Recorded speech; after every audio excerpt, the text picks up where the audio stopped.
বৈষম্য বিরোধী ছাত্র আন্দোলনের 5 সমন্বয়ককে নেওয়া হয়েছে ঢাকা মহানগর গোয়েন্দা কার্যালয়ে। ডিবি বলছে, সমন্বয়কদের নিরাপত্তার স্বার্থে তাদের ডিবিতে আনা হয়েছে, তবে গ্রেফতার করা হয়নি।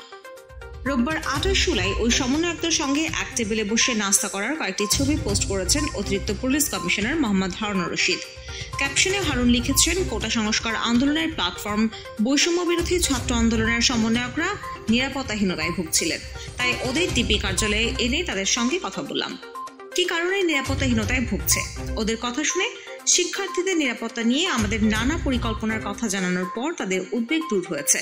শিক্ষার্থীদের নিরাপত্তা নিশ্চিত করতে টিম ডিবি ডিএমপি বদ্ধপরিকর।